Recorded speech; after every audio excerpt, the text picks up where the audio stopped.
Sixer Nation, it has been a crazy week from the trade deadline approaching fast to the Grizzlies coming in and us beating them without Joel Embiid, then turning around, getting Joel Embiid back while the Wizards don't have Beal and taking an L to them.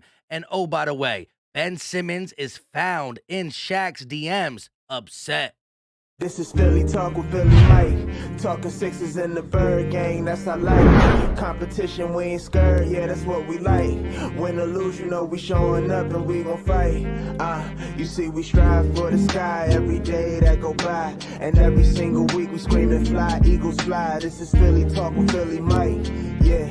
This is Philly Talk with Philly Mike, yeah. What is going on, everybody? I go by Philly Mike, and this is the Philly Talk Podcast. And today, we got some things to talk about. Ben Simmons in Shaq's DMs. What did he have to say? How does Shaq feel about it? And also, there's one trade I see Daryl Morey making. If he decides to trade 2-5, it's the only one. I doubt it, but we'll talk about that. But before we get into it, Sixer Nation, help your boy out and hit that like button. Subscribe if you are new, and ding that notification bell so you know when these videos drop. We got to start with the Diesel. He was on the big podcast show. I'm not exactly sure what it was, but it's all over Twitter. We're going to play a clip. It has all the cast members on the screen, but they're not going to be talking. It's going to be a clip of their face. We're not trying to get demonetized. But listen what he has to say about Ben Simmons going into his DMs. $40 million, and the only reason why you're not playing is because your coach called you out. You making us look bad. And I've been in this moment many times. They asked, hey, you think you can win with Shaq in the fourth quarter? And all my coaches said he got to step up and knock him down. They all said that. I didn't go, man, I got 38. I missed 12 free throws. Yo, trade me, get rid of me. He acting like a baby. So he kind of got in my DM and said some things, and I said some things back. What'd he say? I can't do that. So wait, Ben Simmons DM'd you after he heard what you said last week? Yeah. All I said is you leaving your man out there, you need to play. That's all I said. Okay. And then he said some things, but I'm not going to elaborate what he said because that's not cool. He was mad. Mad at you? Yeah, he's probably mad because I'm his LSU brother, and I am. Yes. I'm still his brother. Oh, is that what he said? We supposed to be LSU brother? Michelle, I'm not going to tell you what he said, but I probably understand why he's mad. So here's what we know. We know Ben Simmons DM'd Shaq after seeing him on TV. We know Ben Simmons was mad. We know Shaq came back and said, you're leaving your brother out there. You need to play. So I can deduce within that, what Ben said to you was either, it's not my fault, and you don't know what you're talking about. Yes, exactly like that. Listen, he went to LSU. I care about him. I want to see him succeed. I want to see all these young brothers succeed. Does he have your number? Nah. Did you give it to him? No, because there ain't nothing to talk about. Facts. You see, Ben Simmons finally kind of talked on the situation by reaching out to Shaq after Shaq called him a crybaby on TNT. He must have called it, right?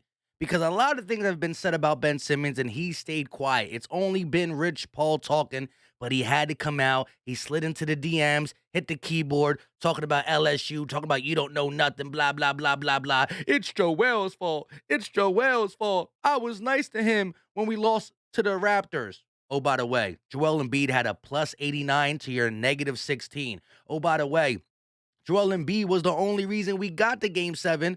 Also Jimmy Butler. And yes, Joel Embiid's name got drugged through the mud.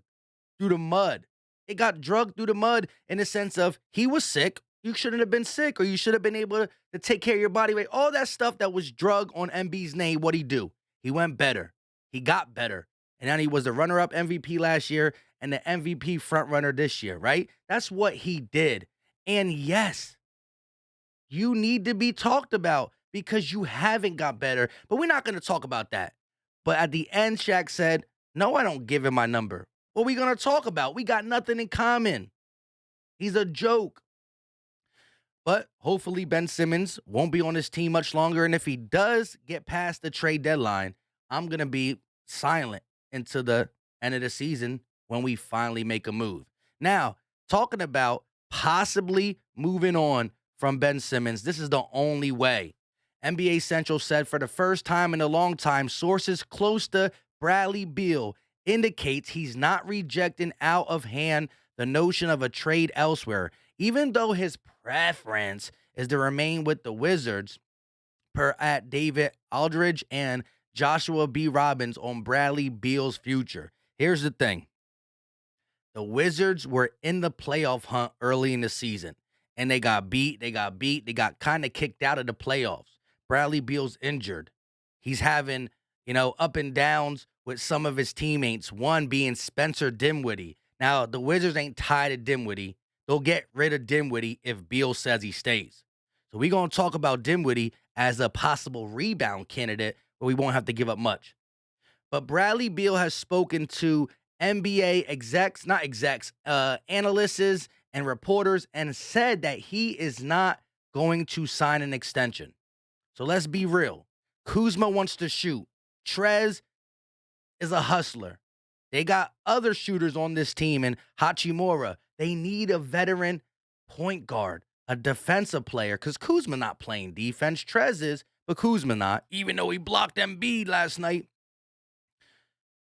The best trade scenario, and the only trade scenario, is Simmons for Beal. We'll throw something else in it. To me, I'll give up Matisse Thybulle if need be, right? Maxey is untouchable. It has already been spoken from the Sixers organization. But listen, real quick. Bradley Beal's telling the Wizards, I'm not going to sign an extension. Means you have him for the rest of this year. That's it. If he leaves, he walked away for free. You got Kuzma as your budding star.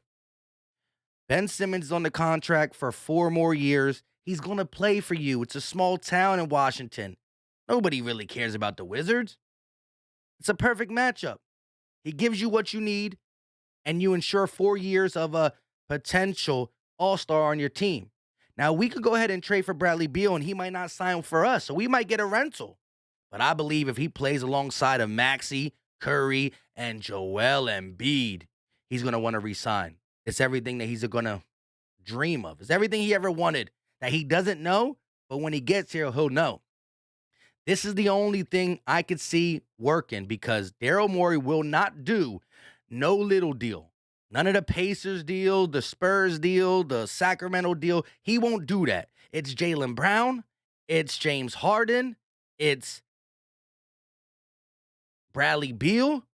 It's a big name or no name. Now, if he gets to the offseason and he realizes that piece in his back pocket, 2-5, really ain't going to do nothing, well, then he might just settle. But he's going to push it to the limit. That's just what Daryl Morey does, whether you like it or hate it. I agree. This team is set up. If you get a couple of role players, it might make a big difference because of how Joel Embiid is playing. And he can elevate. Curry was a bench player for the Blazers and the Magic. Blazers and the Mavericks. Looks like a quality starter. Why? Because he's on the side of Joel Embiid. This is the only thing I can see happening. If this doesn't happen, then Ben Simmons will be here until the offseason, and then we'll have to slowly, sadly, decide what goes on. And I say sadly not because I'm going to miss him, but because it's going to be upsetting to see a $30 million hole for the remainder of the season. It's going to upset me.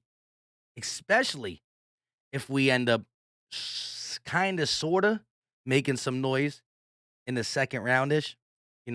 I don't know. Now, the other deal is something that could really happen too. Say Bradley Beal is not traded, which most likely he's not going to be traded to the Sixers. Well, then, to ensure that he does somehow sign an extension, not this year, but in the offseason, you got to get Dinwiddie out of here, right? Dinwiddie's over there because they thought it could work, right? Dinwiddie, Kuzma, Trez, Beal. But Bradley Beal and Dinwiddie ain't getting along. Anonymous executive on Spencer Dinwiddie. I did hear they could look to move Spencer if someone would take him, just hearing that him and Beal do not get along. There you go. And he's probably getting paid a little, I don't know the money, but the Wizards will opt to get rid of him just to ensure Beal comes back. So maybe, you package something. Picks, Korkmaz, Shake, whatever you got to do. Because Dinwiddie is not a guy who I want to see starting. That's Tyrese Maxey. But Dinwiddie off the bench could be a huge spark. He's a scorer. He can get other players involved. If Curry or Maxey are struggling in the game, you could flip-flop minutes. Maxey's the guy I want to see, elevated in the offense going forward. But Dinwiddie is a quality, I repeat, quality bench piece that can just change a series.